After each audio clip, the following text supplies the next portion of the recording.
Welcome to the Conscious Combat Club, trauma-informed martial arts by women for women. I'm your host Georgia, and I cannot wait to go on this journey with you. Please note that some listeners might find this content distressing.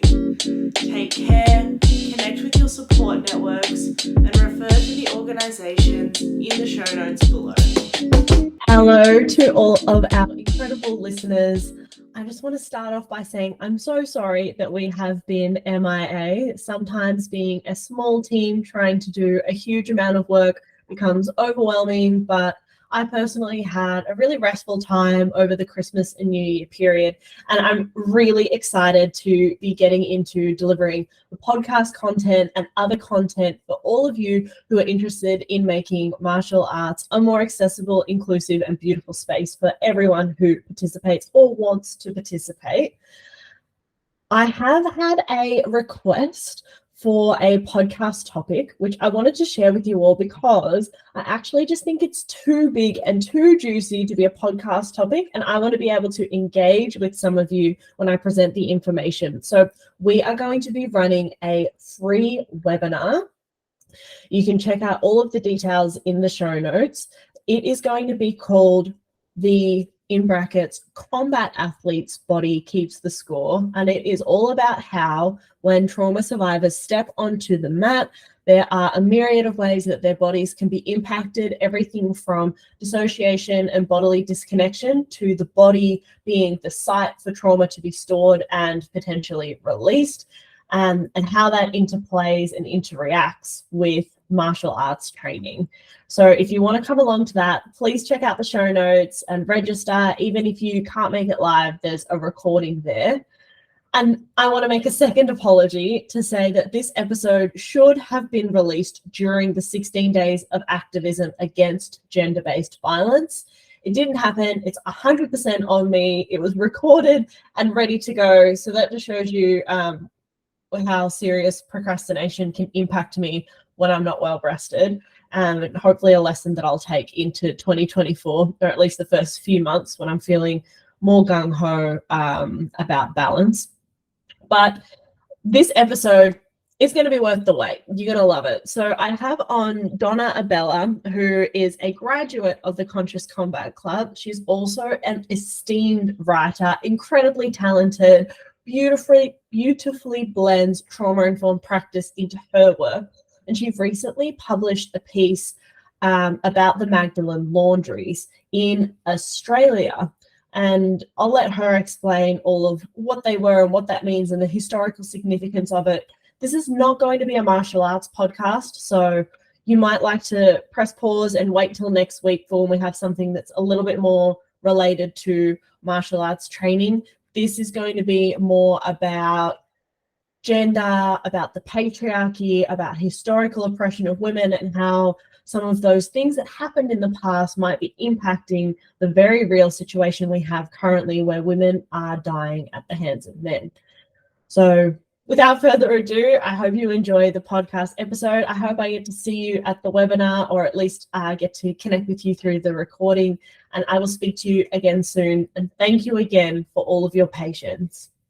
All right, Donna, let's kick us off. We've got a huge topic to talk about really today as part of the 16 days of activism, as we start to dig in why it is that we have this societal system that has and continues to oppress women and all sorts of different minorities. In particular, in this conversation, of course, we're focusing upon women, and I think the story that you have produced about the Magdalen laundries is a really great way that is not so distant history to talk about exactly how the systems of oppression and patriarchy were embedded in our culture. Let's start with the Magdalen laundries. What was a Magdalen laundry? What were they in general? And then in the context of Australia, how were they present? So Magdalen laundries were institutions for fallen women, inverted commas, so women who had departed from the norms of Christian society, particularly as defined by the Catholic Church.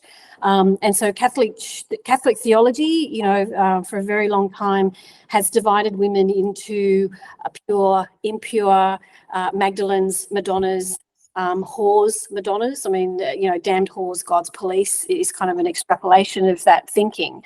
And so Magdalen laundries are institutions that go back to the 12th century in Europe, and they were designed to institutionalize women who had departed from those norms, who were, in some way fallen and in some way impure. Now that tends to be sexual. So women who were sexual in any way, or were signified as somehow identified as having been a sexual being, were put in these. And so the thing is, we're talking in our terms today, we're talking about women who may have been raped, who may have been a victim of incest, who may have been happily sexually active, but before, contraception and abortion and those sorts of things. And so women who, sort of fell into that basket within the Catholic world were institutionalized in Magdalen, what we now call Magdalen laundries. And so they were institutionalized sometimes for life in Europe. In Australia, they were institutionalized for a period of 2 years and then released into the community, hopefully reformed. So they were reform institutions. They were correctional centres, prisons, if you like, for women who had departed from those very strict gender norms. And in these institutions, they did penance. So they were called penitentiaries, which is what we call prisons, in order to do penance. So people not informed by a Catholic awareness, penance is something you do for your sin. So these women were considered to be sinners in need of some sort of spiritual and moral reform. And so the way that happened was that they lived with religious sisters, so nuns, who were on the spectrum, on the continuum of, pure and impure women. They were the purest you could get. They were holy. They walked on water. And so you had, pure women, holy women, reforming impure women. And in these institutions, these fallen women who were contemplating their depravity. So they were considered depraved in some way. And so they were being reformed through religious practice and also through hard work. And so the hard work on offer was a laundry, because a laundry, washing was women's work. And so it became an industry that was seen to be fit and proper for these women. And they were, they were steam laundries. They were, very, very, hard labour. So that's kind of generally what they were, penitentiaries for women who didn't fit the, the very strict norms of the day. When I was listening to you talk about this in the ABC episode, I was wondering if there was, like, what the equivalent was, or if there was an equivalent for men. Of course there were prisons, but was there the same system set up for men who didn't do what the church wanted, or was it different? Were women targeted? Like, what was the gendered aspect of that? Look, I think this is a really good question, because there is no equivalent, because basically these institutions were for women, and the purpose was to shame women. These, I call them shame factories, to myself, because that's what they were doing. They were taking women off the streets, incarcerating them, and every day they lived by a very strict regime of confessing sins, doing penance for their sins, so doing some sort of recompense. And so this idea of being depraved, innately depraved as women who were somehow sexual, and subject to systemic shaming. Now, I don't know that you get institutions for men that subject men to systemic shaming because of their gender. These women were shamed because they had departed from a gender norm, whereas of course, men are shamed in prison and humiliated in prison, but it's not because they're men. It's not because they're innately depraved or deviating from a masculine norm, for example. So I don't think there's an equivalent, really.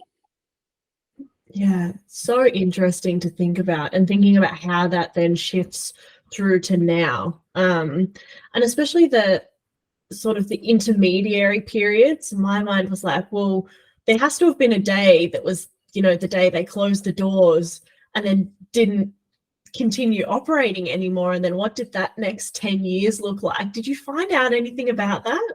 Yeah, well, I did the story about a Magdalen laundry that was in Tempe, which is in Sydney, just slightly south of Sydney, about 8-10 Ks. It was down the road from my house, and it operated for 100 years. Now it's gone. It's gone. There are now apartment blocks there.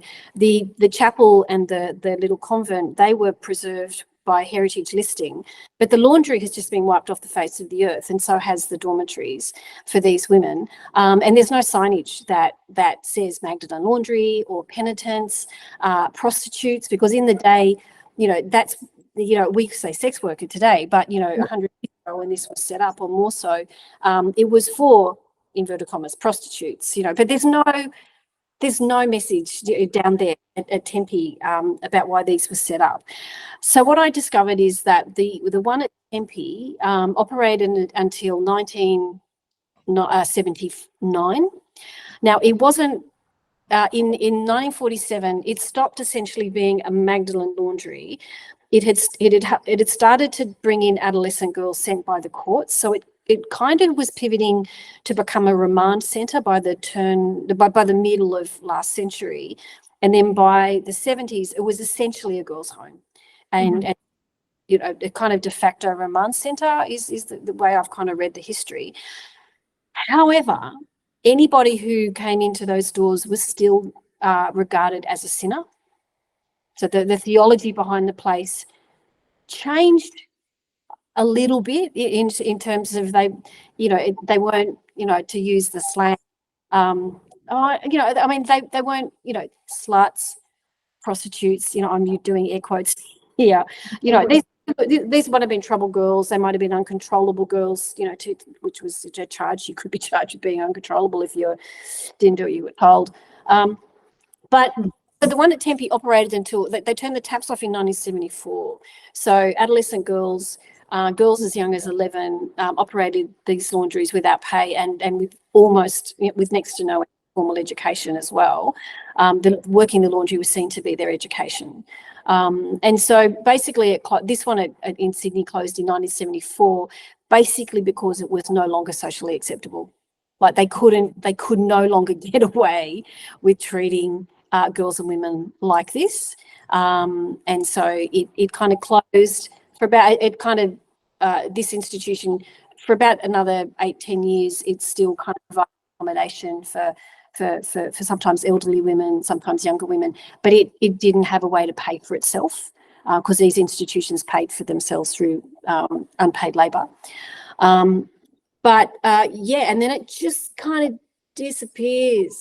And then the one at Tempe, bulldozed, not heritage listed, there's no signage down there. So it's just become this kind of secret now. Yeah. But I do want to say, so the institution in Sydney was run by the Sisters of the Good Samaritan.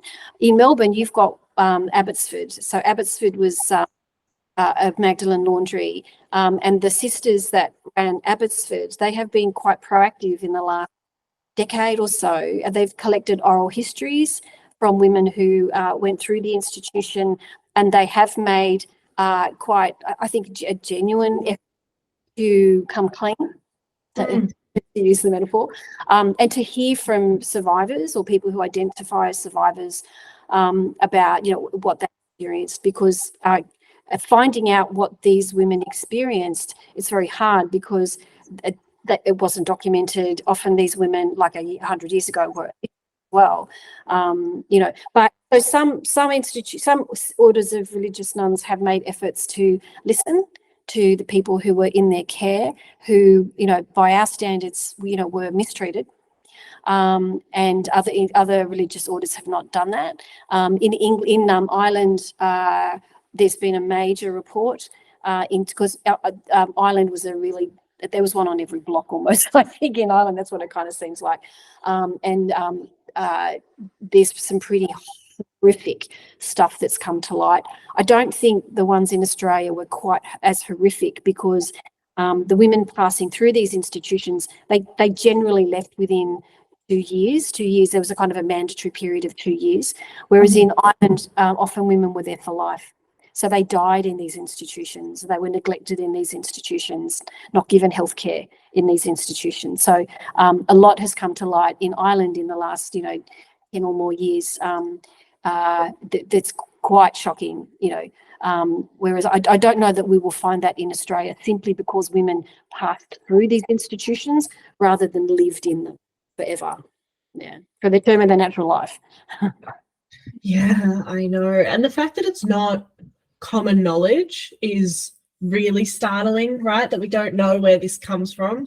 And one of the reasons that I think that is quite confronting is because unless you've gone to university and done gender studies, or you've really gone out of your way to examine the language that we often use, that we live in a patriarchy, we live in a patriarchal society. If you don't really examine that, it's easy to see that as just a made-up idea that's not really real, or real in some circumstances, but not that it was something that was really institutionally created, really enforced by the church and by the state in so many ways, including through the running of these laundries, and now how that plays out if we think about the 16 days of activism, if we think about the drivers of gender-based violence that we talk about from organisations like in Australia, we have Our Watch, who say, the reason why this is such a pervasive issue, the reason why that I think right now we're at 64 women have allegedly died due to partner violence this year, is because we have this rigid gender stereotyping and we condone violence against women. And when I think about the laundries, they were enforcing rigid gender stereotyping, and they were kind of condoning, they were condoning violence against women in a very specific way. So I wonder if we can, for people listening, kind of trace that a little bit, and particularly the Madonna and the Magdalen binary. How was that told then, and how has it evolved now, and how is it currently playing out in our modern society? Yeah, I think there's a week-long answer to that. I was going to say, just a small question, no pressure, Donna, easy one for you to answer, yeah? Look, I think there's sort of a couple of things. One is, I think it's embedded in language. So it's this thing about this is embedded in our language, therefore it's embedded in the way we think, and it's embedded in our institutions. So our educational institutions, marriage is an institution, the church is an institution, etc. But if you go back to how language works, and we have weak and strong, we have female and male, we have light and dark, we have a binary way of thinking embedded in our language. And the female is always part of the binary that's weak, short, small, quiet. It's always the sort of the negated, the negative or the negation. Men are always the positive, the strong, the forceful, the taking up space. Women, vaginas are space, like Freud. The female body is lacking something, that we need to receive, a penis before we know what the way the world works, So women have always been conceived at the level of language, and therefore at the level of how we think in our philosophy and theology as lacking. Now, also too, if you go back to Christian theology, Adam and Eve gave Adam, she picked from the tree of knowledge. God said, don't do that. You can do anything else you like, but don't pick from the tree of knowledge. Eve picked from the tree of knowledge, was tempted by the snake in the garden, Satan, and she gave it to Adam to eat, and he ate it. Now, Adam ate it, but she tempted him, is the kind of thinking. And so from, Genesis, the first book of the Christian Bible onwards, women have then been theologized as the temptress, the one who brings it, because that's for people who don't know, the biting of the apple from the tree of knowledge was the fall of humankind. And so that's when pain entered the world, sin entered the world. That's when women, were cursed by menstruation and cursed by painful childbirth.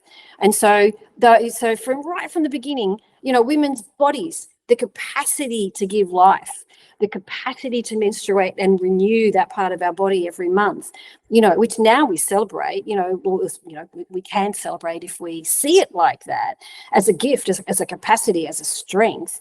From the get-go, it was theologized as a curse. Mm-hmm. So, when it's kind of like, where did we have to go from there except down? It was pretty hard. And so that kind of concept of women as being lacking, or women being cursed, women being temptresses, women who bring about the fall of the otherwise, upright man, good and, proper man doing proper things. And so that's kind of like underlies so much of the theology that has then evolved over centuries and centuries and centuries. And then it gets very complicated, because then they turn Jesus's mother Mary into a perpetual virgin, and then that, in terms of theology, and then no one is a born again virgin. No one is a perpetual virgin, and so that leaves the rest of women in the other binary camp, which is somehow sexually tainted. Mm-hmm. So you kind of get the whore, the Madonna kind of, and I'm using, language, that it's been rendered in.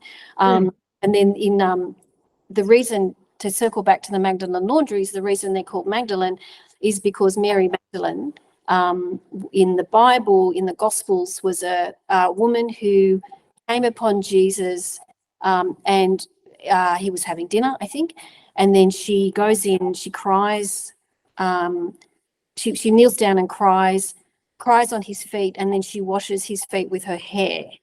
And so that has been read through the centuries as a woman so ashamed of her sins that she cries at the feet of Jesus and washes his feet with her hair. Now, it doesn't say in the Bible that she was a sex worker, prostitute to use the term at the time, but she has been read as having been a prostitute.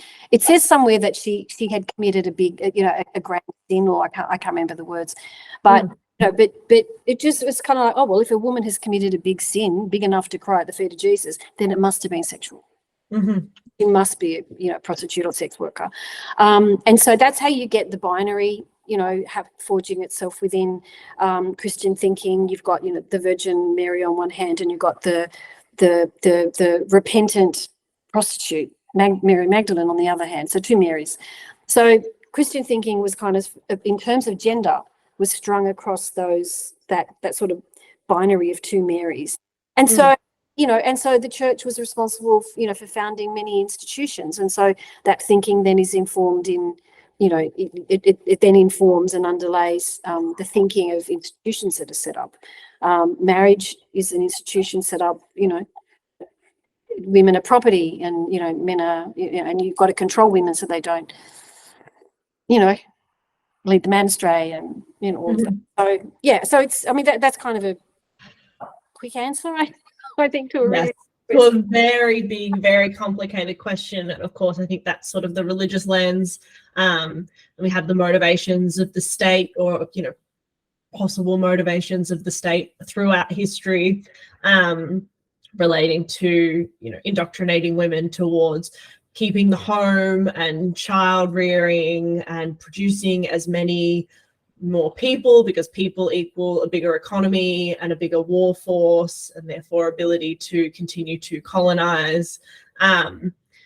But I think in terms of the pathway through, far gone history, through the Magdalen laundries into modern today, as you were explaining that then, now I'm thinking, okay, well, now a lot of that we at the surface would reject, right? We would say, well, nobody in 2023 believes that women need to be pure, and that if women aren't pure, then they need to go to a laundry and wash and work as an unpaid laborer in horrible conditions until they never want to have sex again. But we do have these rigid gender stereotypes that persist now. So I'm curious, in your words, what are some of the things, sort of the overhangs? What are the things that are still snuck in our society now from the Magdalen laundry days? Well, I mean, I think even if you just take the issue around trans people, it's kind of like, I think part of the anxiety around trans people is that you don't fit into the binary. We don't know what to do with you. And, we're subscribed to this binary view of gender forever. And then you come along. Now, trans people haven't obviously just come along. I mean, they've always been there. But now there's, something we have to grapple with, because it's now in the public domain. And so I think that's one of the outcomes of this very rigid gender stereotypes that the Magdalen laundries were trying to enforce. Keeping women in the domestic sphere. Magdalen laundries were, not only were they doing penance, but they were acquiring skills to then be domestic servants, and so to work in private homes and to hopefully be good wives maybe one day, and so that's what they were being trained to do.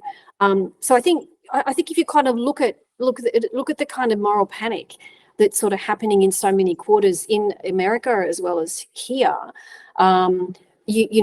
around the trans issue, but around non-binary, around non-conforming people in general, whether they're men, women, or self-determining.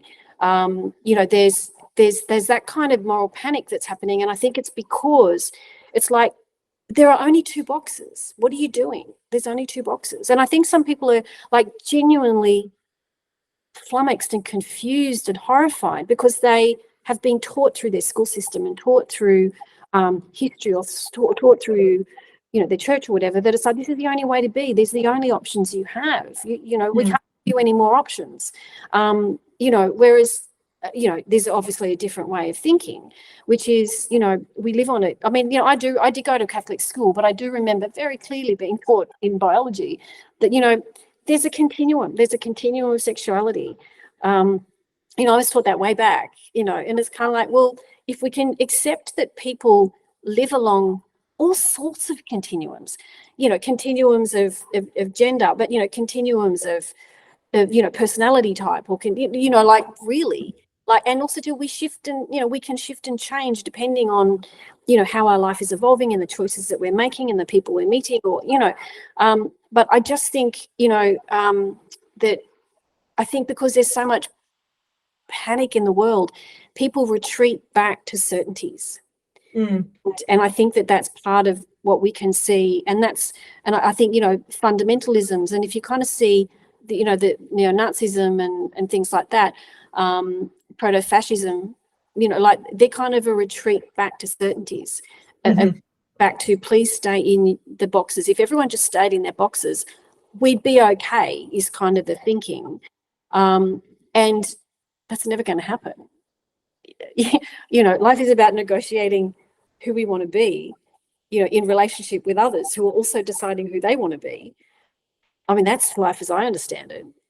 Yeah. So, and I mean, it makes so much sense when you think about the way our brains are wired, right? Our brains love a black and white, a binary concept where they can say, if it does this, it goes in this box. If it does this, it goes in that box. You know, we love things like that where we can essentially take the shortcuts. Like when I'm talking about teaching kickboxing, where our brain's inherently lazy and it's looking for the quickest path. Well, our brains are inherently lazy in pretty much every domain as a way to conserve energy. And one of the ways that they love to do that is by grouping ideas together or grouping thoughts together or people or concepts. And the thing is that it's not just what I think some people would like to think is that it's this flowery idea that like, oh yes, well, it must be nice to have the capacity to think about things on a spectrum. But the reality is that when we separate things so much within binary systems, we create so much space for a power over system to be created within that, right? Because once we have separation, then who's the boss? It's no longer a spectrum and we're all working together and we all have our strengths and weaknesses and so we collaborate. It is now, well, somebody's got to have power over somebody else. And when we have those kinds of systems, that's where we see an epidemic proportion like we have now of violence and oppression, particularly violence against women and girls. So, and right, I'm not somebody who initially came into very like political science type of ideas, right? My background was in biology and science, and I really liked these binary thought systems. And honestly, when I first came into facilitating trauma-informed kickboxing programs, I thought that thinking about the broader picture of intersectionality and the broader context that people are experiencing their trauma in was kind of irrelevant. I really was like, that's kind of, yeah, fine, but I don't want to waste my time with that because like in practice, what do I need to do when I'm working with someone in kickboxing? That's all I care about. And over time, I think really appreciating the complexity of how much our language, like you say, how much our societies, how much the things that we do and we do not accept shapes the context within which we experience violence and trauma and so many other things. Yeah, no, it's really huge. It's, you know, and you know, the days of activism and other ways of pushing back are vital and really important, and we'll be doing it for hundreds of years to come because, you know, and I think that's the thing where we can only make the contribution we can make in our short life. And, you know, I kind of sometimes think of the suffragettes. A lot of suffragettes died before they got the vote. You know, before women got the vote. And so I kind of see myself as, you know, that lineage. It's like, I'm going to die before the advancements that I've, you know, been working towards will be achieved. And if they are achieved, we can lose them again. I mean, Roe versus Wade in the States, you know, being an example. And so I think it's just this thing, if you're not part of the dominant culture, if power isn't yours to play around with, power is never conceded. You know, like it has to be, if you're lucky, negotiated. If you're not lucky, like, you know, you've got to forcefully somehow, you know, take it. Or, you know, this is also policy. I mean, there's so many ways. But I think knowing, and I don't want to sound pessimistic, but I think knowing that, you know, this power over structure, it really does underpin Western institutions and Western language. And even if like today at work, I just did a training module on sexual harassment in the workplace, you know, and how to do it and why not to do it. And it was, you know, it was really great. And these policies, you know, they make you thoughtful in the workplace and they're really good. But, you know, once I leave my workspace, you know, I have to, you know, catch a train with people. I have to, you know, negotiate the rest of the world. Those those underpinning, it's like the way society is wired. I mean, you talk about wiring of our brains, individual brains, but it's like our society is wired. Pardon me. For one group of people to have, you know, power over, you know, a larger group of people, all of those people being, you know, our you know, diversity in all its glory. But unfortunately, the power has rested in the hands of people who have benefited from the binary, from the split. And if you just look at the way women are trolled when they speak up in public domains, you know, through social media or the media itself, I mean, men tend not to get death threats when they speak in the public domain, but women do. You know, the harassment Julia Gillard was subject to, you know, far outweighed, you know, in terms of its violence, you know, what men are normally subject to. So we will always fight if we're not from the dominant class. We will always have to fight for space, and we'll have to fight to maintain space and fight to create the rewiring. And, you know, we do it through our young people, we do it through our sons and daughters, you know, we do it through our institutions, we evolve. And so for me, it's just being committed to that evolving of institutions, language. I'm a playwright, you know, in my other job. And so, you know, language is really important to me, how you negotiate and use language, what you affirm or not through language, choosing your language, you know, those sorts of things.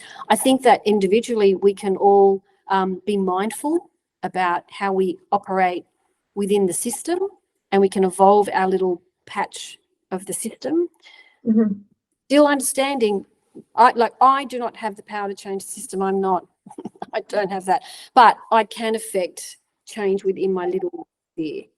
You know, and that gives me hope every day. That gives me encouragement every day, gives me joy every day, to kind of like be out there doing that evolving, doing your classes, you know, seeing, you know, different models of, you know, teaching and learning and being together. Like, because if enough of us do that, hopefully it becomes attractive to people who are missing out on that, and then they kind of jump on the train, you know. But yeah, but I think it's, you know, I think we do this with our eyes wide open. Like, you know, the cards are stacked against us, you know. But that's not to say that I don't say that for a minute to be to give up, to be negative, to be bleak at all. It's kind of like, right, game on. That's what it means. That's what it means. And for people listening to this, a high percentage of martial artists, some who run facilities, some who participate in classes alongside other people that are not necessarily the Conscious Combat Club, right? They're not talking about patriarchy and thinking about ways to take up space, and you know, it might be a different environment, but that's probably an environment where a lot of folks listening to this show can potentially create change. When you just spoke about, you know, within your little bubble, if somebody's listening to this and they're thinking, okay, first of all, like, I'm feeling a little bit shell-shocked, and you've just spoken about all these concepts that I've never really thought about ever, and I'm quite overwhelmed, but I'm kind of picking up a bit of what you're putting down, and I can understand there's been historical oppression of women, we have continued oppression of women, and I can see how, yes, you know, putting women in either pure or unpure camps has, you know, contributed towards being able to control women, and up until now we still have the overhangs of that, which is still, you know, causing the violence that we're seeing. I want to be able to do something that also disrupts that system in some small way. What are some of the ways that people can engage with that, particularly in the martial arts context? In martial arts context, well, I mean, I ended up in your classes, Georgia, because I wanted to own my fight response, because I grew up in a violent household, and I find it, I almost don't have the capacity to do anger. It kind of got unplugged. And so at the point at which I'm in a situation where I should get angry, I blank.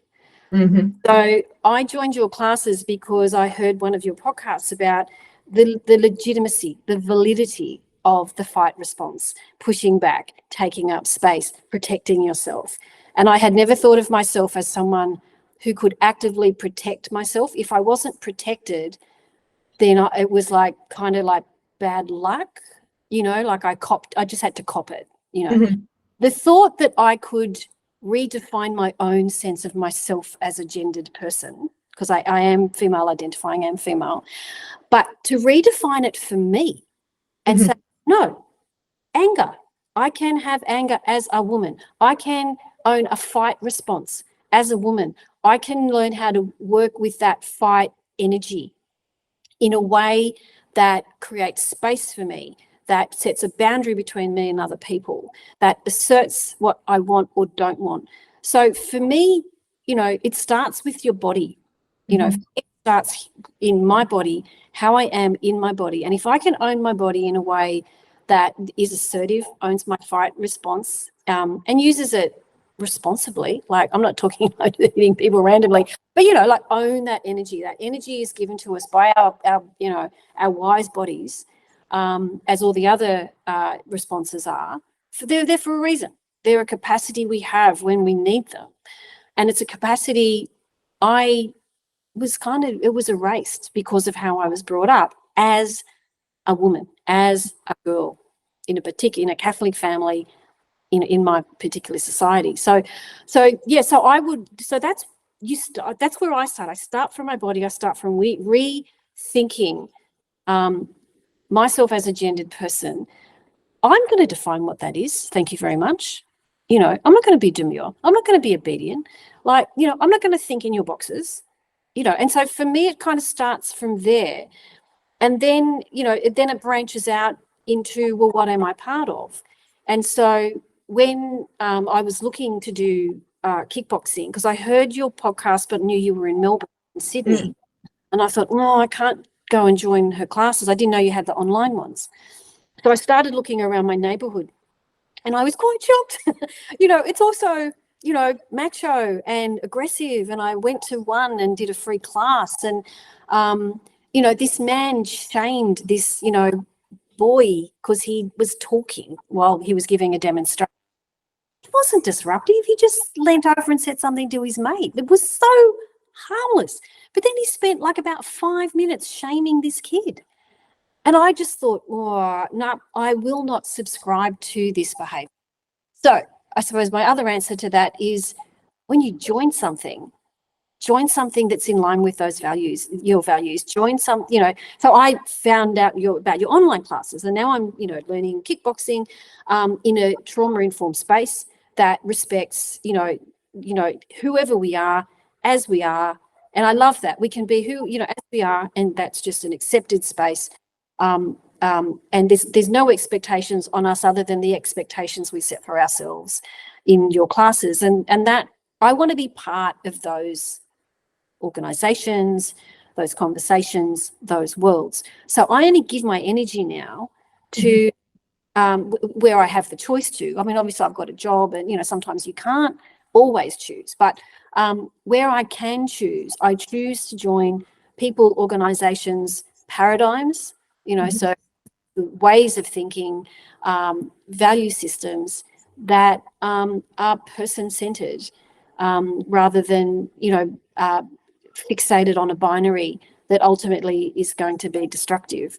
So I think you can just be, if you are part of a faith community, or part of a school community, or part of a book club, I don't know, whatever, a car club. I mean, I don't know. I mean, you can kind of start to look with this lens at all of the things you're part of, and say, well, do I, is something innately, because violence is in language, violence in who gets to do the washing up, violence is in a lot of the behaviours, and you can kind of start to think, okay, well, I see this here, but I'm not going to subscribe to it by joining it, and then I will go over here and I will join George's kickboxing instead of Adonis's kickboxing or whatever it was called.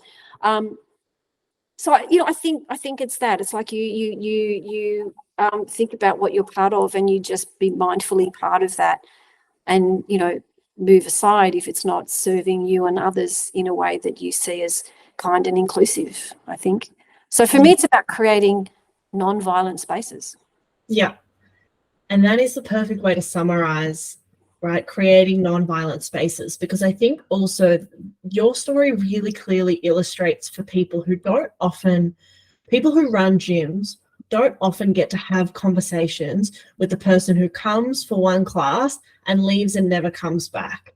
And I think a lot about the missed opportunity there, because it creates a self-fulfilling prophecy where you then start to hear a narrative which is, oh, women don't want to learn combat sports. And I hear this a lot. You know, why don't you market towards women? Well, because women don't want to learn combat sports. But of course, if you create a situation where somebody comes and they see the way that somebody else is shamed, or they don't feel represented in the space, and they're like, oh, I really want to do this, but, you know, this is not going to be for me, then they're not going to join. And then that means the other person who would have come, who would have seen another woman in the class who might have then stayed, right? And I think it really can snowball. It snowballs in the opposite direction. And what that does is it then reinforces this idea, oh, women don't like combat sports. Women don't like being sweaty. They don't like being gross. They don't like these environments. Combat sports don't have to be so gross. They can be a little bit gross, but they don't have to be quite as gross as they are. You don't have to have unwashed gloves that have been collecting stale sweat for decades and make you want to faint when you put them on.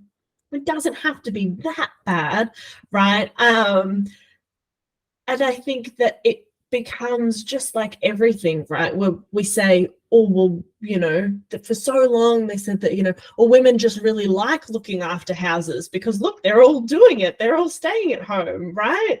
You know, oh, women don't want to be police officers. Look, no, there are no women police officers. Women don't want to be surgeons. There are no surgeons who are women. Like it becomes this self-fulfilling thing where I think that if you also think about the spaces that you inhabit and ways that you can think about, well, who is the person that I'm not marketing to? And I should say, I know that is hard. For people who are running small businesses who have a limited amount of resources to put into advertising, I understand that it makes sense to put those resources towards, you know, a return on your investment so that you can also continue to look after yourself and your families. Where you might say, well, if I market to women and I get 3 women, but if I market to men, I'll get 15 men, you know, and I need that kind of customer return. That's one way to look at it. But another way to look at it is like, well, what are all the other things that you're doing? Because if you've got marketing towards men, but a woman comes in and she sees you shaming somebody for something where the participant is paying you to be there. I don't know how often I say this, but it blows my mind how much martial arts instructors will shame people for being late, for talking, and we have these like really ingrained respect principles. And in Japanese martial arts, they call this senpai kohai, which means seniors are above juniors. It literally means power over. We feel like we need to keep reinforcing those, and nobody's really stopped to pause to say, wait, do I want to keep doing this? Because they had to essentially eat shit for years when they were the bottom of the rank, and now that they're at the top, it's finally their turn to enact that power. But it will keep going if we don't disrupt that cycle, right? And be aware of the system that we're entering. Like that was an example of, you know, I didn't like the system, you know, the way that particular gym was run. And so I elected not to be part of it, not to perpetuate that. Yeah. That is something that we've spoken about quite a bit on this show, and I think will, you know, warrants revisiting. The most powerful way that you have to vote in our capitalist society is with your wallet. And so it, to me, is no longer a good enough reason. Like, I understand everybody's got loyalty is so embedded in martial arts, and we feel like this person's invested in me. Never mind that you've been investing in them by paying for their classes for the whole time that you've been going there. I'm sure they haven't been giving you free classes. You know, I've got my belt under them, or I've competed under them, or all my friends are there. There are so many things that hold us in these structures, but, you know, your spidey senses, essentially your intuition, can often tell you pretty quickly. And then soon following after that, you'll see genuine literal examples for, you know, things that don't align with your values, but oftentimes we'll put up with them.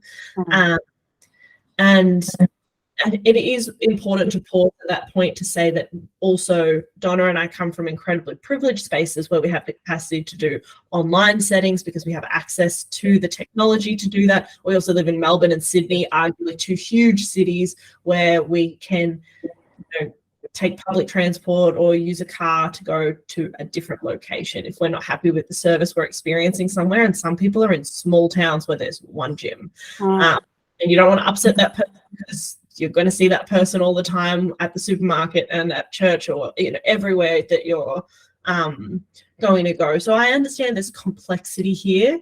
Like with everything, right? You shouldn't just take it at face value and say like, oh, well, but what about in this situation? But I think for a lot of us, we do have opportunities to take action that is led by values. And that's really what the 16 days of activism is about for me, right? I don't want it to be this like vague 16 days where, I shock a whole lot of people when they tell me that like, oh, domestic violence doesn't really happen in Australia, right? Well, that only happens in rural communities or that doesn't happen in my suburb. Someone the other day was like, oh, I live in Brighton. I don't think that happens there. I was like, I don't think Brighton is exempt from domestic violence, unfortunately.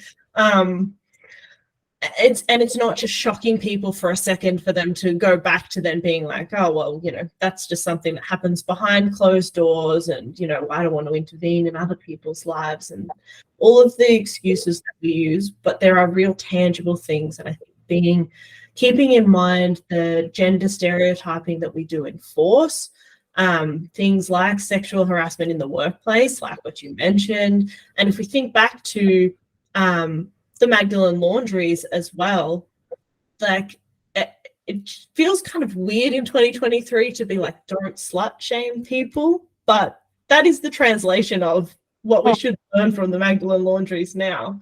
Yeah, it was institutional slut shaming, and the purpose of that, the purpose of that was to make women docile, compliant, put them back into the domestic sphere, return them to, a status of property, really, for men. And there's a section of the population that's always benefited from that, that binary. So. Yeah.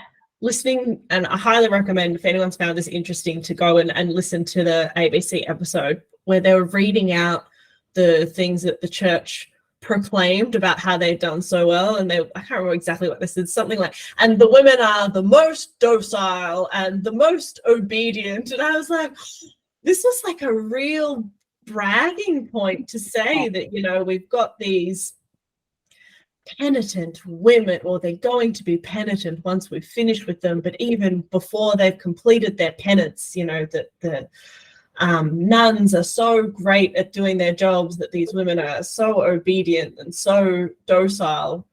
They weren't allowed to speak and they're forced to work. So I don't know really what else you could be. That language is so confronting. It's confronting, and it's today, to our ears today, it's kind of, it's like a black comedy. I mean, it's both horrific and laughable, horrific and, because that was the intended outcome, was to make women passive, docile, domesticated, tamed. For me, I've seen it as an attempt to tame women, and I just find that concept so horrible, because not only do women miss out on leading full lives with full age, women of the world misses out on all their gifts and talents and strengths. So they were terrible institutions, but as we've said, that thinking is still embedded, in our expectations about, women in general in Western society, how we should behave, or, are expected to behave. If you look at like consent laws and things, I mean, the ructions around, bringing in those changes in the last few years, I mean, resistance to some of that discussion, it's very embedded, but, it's a day at a time, a step at a time.